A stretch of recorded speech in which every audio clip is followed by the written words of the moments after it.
तो चलिए शुरू करते हैं आज की इस कहानी को। ये कहानी है फ्यूचर की, जब महामारी, क्लाइमेट चेंज और पानी की कमी और बिजली के कम हो जाने के बाद दुनिया पूरी तरीके से तबाह हो चुकी है। ऑस्ट्रेलिया एक वेस्टलैंड बन चुका है, यानी कि एक बंजर जगह बन चुका है। और वो बंजर एक विशाल भूमि होता है, एक छोटे से समुदाय को छोड़कर, जिसे मदर्सलैंड कहा जाता है, और वो अभी भी हरा भरा है। और इसके बाद में फ्रुओसा को दिखाया जाता है, जो कि अपने दोस्त के साथ पेड़ के ऊपर आड़ू तोड़ रही थी। तभी यहाँ पर उन्हें कुछ शोर सुनाई देता है। फिरोजा की दोस्त उससे कहती है कि अब हमें चलना चाहिए, लेकिन फिरोजा उसकी बात को नहीं मानती और वो पता लगाने के लिए आगे जाती है। तो वो पाती है कि यहाँ पर तो बाइकल बहुत सारे लुटेरे आए हुए हैं, इसीलिए फिरोजा उनकी बाइक की गैस पैप काटने लगती है। लेकिन जब वो दूसरी बाइक का पैप काटने वाली होती है, तभी उसे वहाँ पर बाइकल्स एक देख लेता है। फिरोजा तुरंत उसके पैरों पर चाकू से हमला करती है और अपने समुदाय के लोगों को अलर्ट करने के लिए सीटी बजाने लगती है। वो यहाँ से भागने लगती है, लेकिन वो बाइकर उसे पकड़ लेता है। वो अपने चाबुक से उसे पकड़ लेता और उसे अपहरण करके अपने साथ ले जाने लगते हैं। जल्दी फिरोजा की माँ मेरी और उस कबीले के योद्धा उस बाइकर का पीछा करना शुरू कर देते हैं। मेरी एक बाइकर को गोली से मार देती है और बाद में उसे चाकू से मारकर उसकी बाइक को चला देती है। अब इससे पहले मेरी फिरोजा को बचाने के लिए निकलती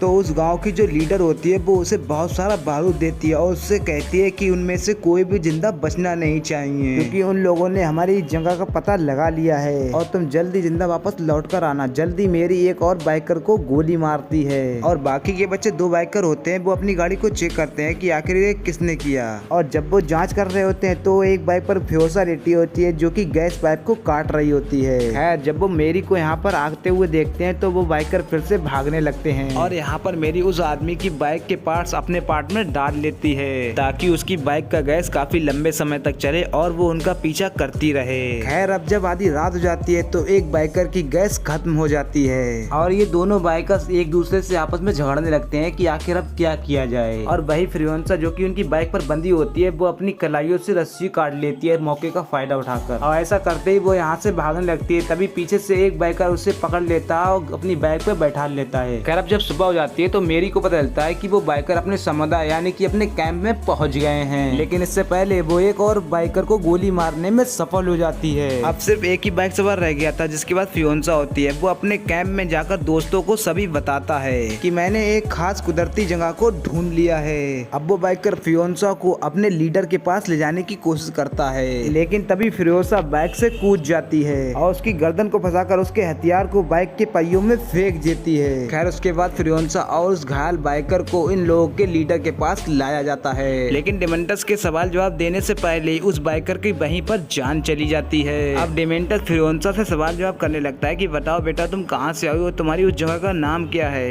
लेकिन फियोन्सा उसे कुछ भी बताने से इनकार कर देती है। उससे पता लगाने के लिए डेमेंटस उसे अपने पास रख लेता है और उससे बहुत ही अच्छा व्यवहार भी करता है। वहीं कैंप के बाहर हमें मेरी को दिखाया जाता है, जो कि उसने बाइक सवार को मारा था। वो उसका कवच को पहन लेती है और एक बड़े से रेत के तूफान के दौरान वो उनके कैंप में घुस जाती है और यहाँ पर मेरी आकर उन सबको बहुत ही बुरी तरीके से मार लगती है और फियोन्सा के टेंट का पता लगा लेती है। वो फियोन्सा के पास खड़े आदमी को भी मार देती है और जो औरत फियोन्सा की देखभाल कर रही थी वो मेरी के सामने घुटने टेक देती है और वो कहती है कि मुझे मत मारो, मैं भी एक माँ हूँ, मैं तुम्हारे बारे में किसी को कुछ भी नहीं बताऊंगी। इसीलिए वो उसे छोड़ देती है, लेकिन वो मेरी और फियोन्सा के जाने के बाद तुरंत ही अलार्म को बजा देती है और एक गार्ड मेरी के ऊपर गोली चलाता है, जिससे उसकी पीठ में आग लग जाती है और उसे अपनी कपड़ों की आग बुझाने के लिए यहाँ पर रुकना होता है। उसके बाद ये लोग बाइक से फिर से आगे बढ़ते हैं, लेकिन मेरी डिमेंटस और उसके पूरे ग्रोह को यहाँ पर आते हुए सुन लेती है। इसीलिए फियोन्सा को वो उसके बिना ही घर जाने के लिए कहती है और साथ ही वो उसे बोने के लिए एक आड़ू का बीज भी देती है और जिसके बाद मेरी एक बाइक सवार को गोली मारकर उसे गिरा देती है। हालांकि जल्दी से डेमेंटस का ग्रोह उसे घेर लेता और वो उस पर अपना कंट्रोल कर लेते हैं और अपनी माँ की ये बात सुनकर फिरोजा वापस से लौट आती है और वो देखती है कि डेमेंटस के गुरु ने उसकी माँ को एक पेड़ के ऊपर लटका दिया है। वो उससे उसकी जगह का पता लगाने के लिए उसे काफी ज्यादा टॉर्चर भी कर रहे थे, लेकिन मेरी कुछ भी बताने से इनकार कर देती है और इसके बाद डेमेंटस फियोन्सा को पकड़कर उसके सामने उसकी माँ की जान लेने को उसे दिखाता है।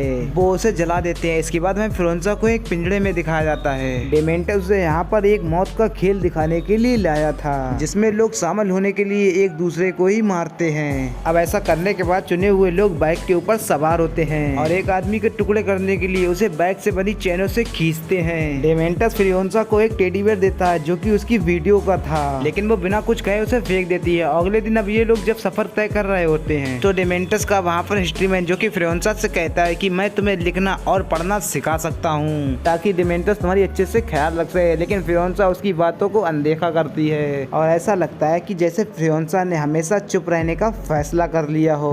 अब एक रात फ्रियोंसा को पिंजरे में थैलों के बीच में एक सिहाई मिलती है। तभी वो अपने हाथों पर अपने घर का नक्शा बनाती है जिससे कि वो अपने घर को कभी ना भूल सके। खैर अब हमें कुछ दिनों के बाद दिखाया जाता है जहाँ पर डिमेंटस का ग्रुप वेस्टलैंड की खोज कर रहा था और तभी उन लोग को आसमान में एक लाल रंग के धुएं का इशारा मिलता है। वो उसके पास जाते हैं तो उन्हें वहाँ पर एक लोन वुल्फ बॉय मिलता है। ये इमेंटन जॉय का एक सैनिक होता है। डिमेंटर उससे उसकी जगह के बारे में पूछता है। वुल्फ बॉय को लगता है कि शायद ये लोग सीटाडेल के बारे में बात कर रहे हैं, इसीलिए वो अपनी जगह में उसे ले जाने लगता है। और जब ये लोग वहाँ पर पहुँचते हैं और वहाँ पर रहने वाले सभी सर्वेंट डर के मारे आपस में छुपने लगते हैं और यहाँ पर आकर डिमेंटस इनके लीडर से मिलने की मांग करता है और साथ ही ये भी कहता है कि अगर तुमने हमारी बात नहीं सुनी तो हम तुम पर हमला कर देंगे, तुम्हें चोट पहुंचा देंगे और अगर तुम लोग हमारी बात सुनते हो तो हमें एक अच्छा सौदा हो सकता है। और इसके बाद यहाँ पर इनका बॉस इमोंडन जो आता है और इमोंडन जो का एक साथी डिमेंटस से बात करता है और वो कहता है कि बात आगे बढ़ाने के लिए तुम्हें हमारे वुल्फ बॉय को चुनना होगा।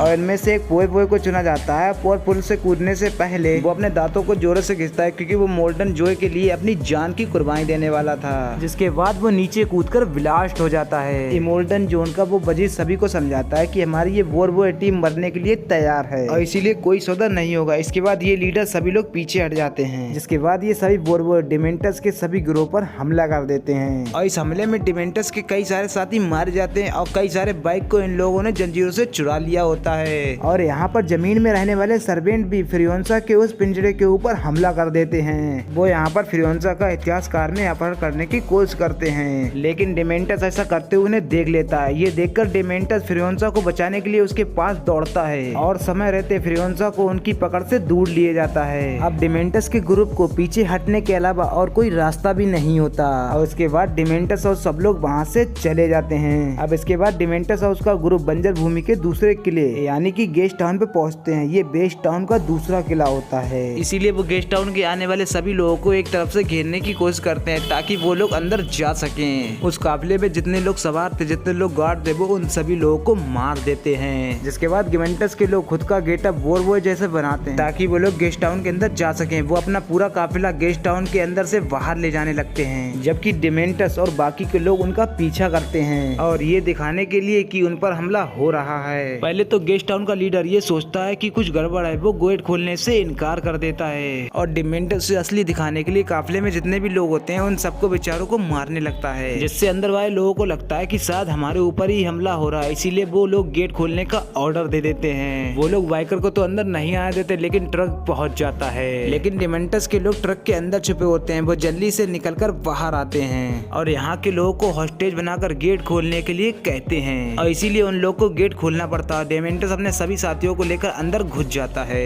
डिमेंटस ने पूरे टाउन पर कब्जा कर लिया होता है, जिसके बाद इस टाउन के लीडर की उंगली काटकर इमोल्डन जो को भेजी जाती है और इसीलिए अब इमोल्डन जो उनके साथ मीटिंग करने के लिए तैयार हो जाता है। अब डिमेंटस गेस्ट टाउन के लीडर को यहाँ पर लेकर आता है। गेस्ट टाउन का लीडर इमोल्डन जो से कहता है कि ये पागल है, जो भी ये कहता है इसकी बात मान लो। लेकिन जो के बेटे डिमेंटस के ऊपर हमला करते हैं, जिससे डिमेंटस के हाथ से वो ट्रैप छूट जाता है और गेस्ट टाउन के लीडर की वहीं पर मौत हो जाती है। और इसके बाद डिमेंटस ने बताता है कि मैंने पूरे गेस्ट टाउन में बम लगा दिए हैं और सिर्फ मुझे ही उस बम का पास पता है, तुम मुझसे ठीक से बात करो, डील ठीक से होना चाहिए। तो अगर तुमने हमें गेस्ट टाउन का लीडर नहीं बनाया तो हम वो तुम्हारे शहर को उड़ा देंगे। अब यहाँ पर इमोल्डन जो का ध्यान सीधे फ्रियोंसा के ऊपर जाता है। डिमेंटस कहता है ये मेरी बेटी है, लेकिन फ्रियोंसा उसकी बेटी होने से इनकार करती है और वो बताती है कि इसने मेरी माँ को मार डाला। अब आखिर में फ्रियोंसा और डिमेंटस के एक मैकेनिक के बदले में डिमेंटस को गेस्ट टाउन देने के लिए तैयार हो जाता है। अब डिमेंटस पहले तो इस बात के लिए नहीं मानता, लेकिन बाद में वो